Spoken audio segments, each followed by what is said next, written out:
anak gaul zaman now, zaman sekarang bilangnya slow kayak di pulau, santai kayak di pantai.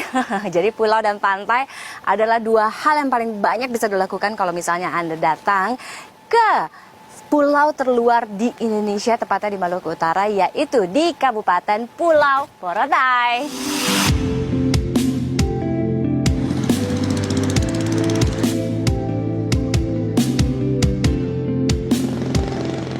Terletak di Kepulauan Halmahera, Kabupaten Pulau Morotai merupakan salah satu pulau terluar di Indonesia. Letaknya berbatasan dengan Samudra Pasifik dan Filipina. Morotai ini boleh dibilang kecil-kecil cabai rawit loh. Luasnya hanya sekitar 2.300 meter persegi. Tapi soal keindahan, dijamin menggigit. Apalagi buat yang suka diving.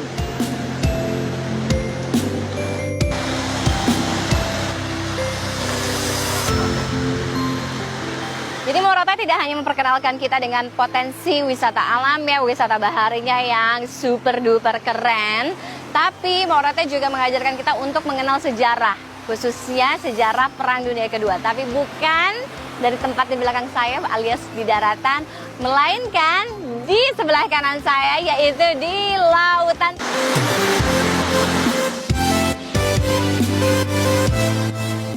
Inilah titik wreck diving yang terkenal di Morotai.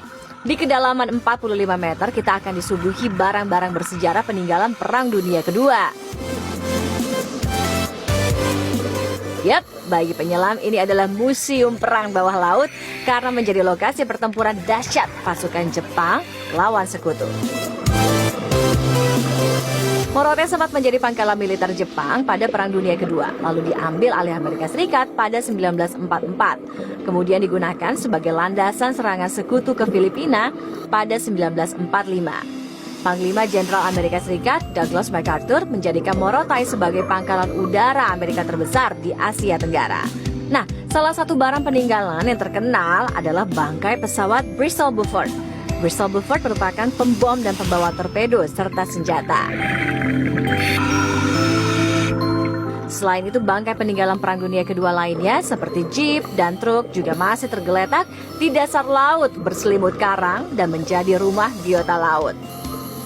Namun sayang, sisa sejarah itu gak lagi banyak jumlahnya nih. Pasalnya Morotai dijadikan tempat perburuan besi-besi tua yang menyebabkan berbagai peninggalan perang hanyalah cerita semata. Sisa peninggalan sejarah yang terkubur lebih dari 70 tahun ini menjadi tujuan tak sedikit wreck diver.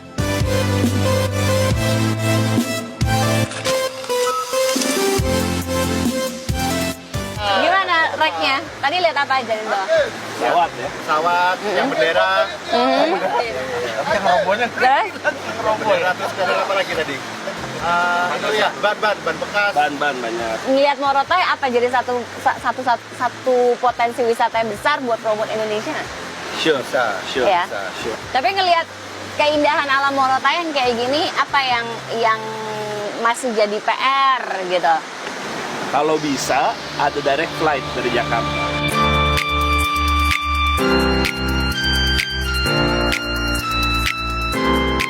Selain wreck diving, atraksi bawah lain di Morotai yang gak kalah seru adalah shark diving di Pulau Mitita.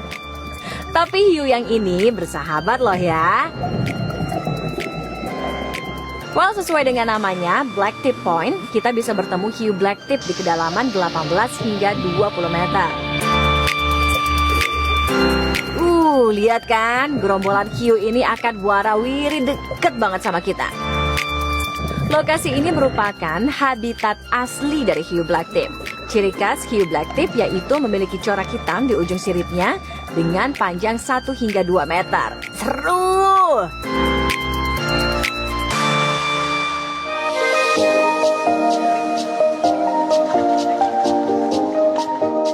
Potensi kekayaan laut di Maluku Utara berlimpah ruah. Salah satu yang memiliki harga jual tinggi di pasar internasional, apalagi kalau bukan ikan tuna. 60% dari total sekitar 2.300 nelayan di Morotai merupakan nelayan tuna. Jadi jika beruntung dalam waktu 1 hari melaut, satu kapal nelayan di desa Songowo ini bisa memperoleh lebih dari 10 ekor ikan tuna sirip kuning. Kalau Bu Susi bilang harus banyak-banyak makan ikan. Kalau tidak makan ikan nanti ditenggelamkan. Oh, tapi ukuran segitu itu biasa aja. Boleh Pak kasih yang ini. Ini adalah tuna yellowfin terbesar yang pernah saya lihat di seumur hidup saya. Tingginya kurang lebih hampir ya sepinggang saya. Tapi ini bukan yang paling besar. Ya. Yang paling besar yang pernah ditangkap berapa ukuran? 80 up, jadi lebih dari 80 kilogram. 80 kilogram. Segini. Segini saya. Ya. Setelah ditimbang, ikan tuna dibawa ke sentra kelautan perikanan terpadu untuk proses pencucian, penyimpanan, wrapping, dan dimasukkan ke cold storage. Per kilogram, ikan tuna ini dijual sekitar Rp15.000.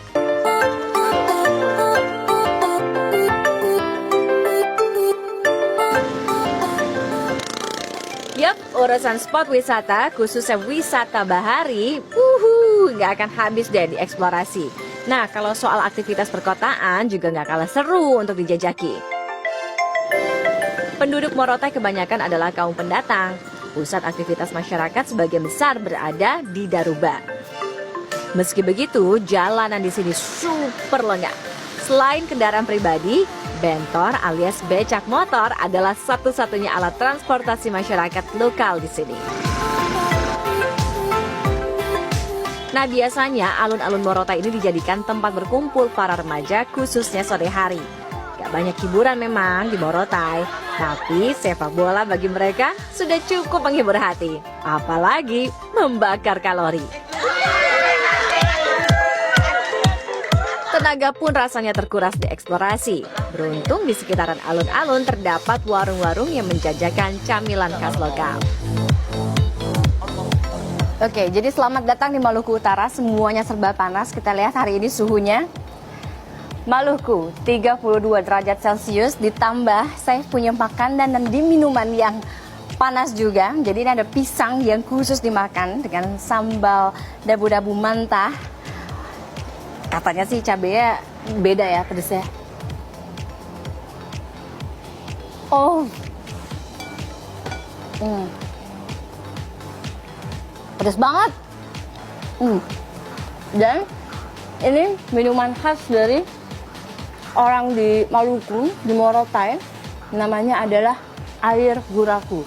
Jadi air dengan jahe merah, lalu dicampur susu, di atasnya ditaburin kacang kenari.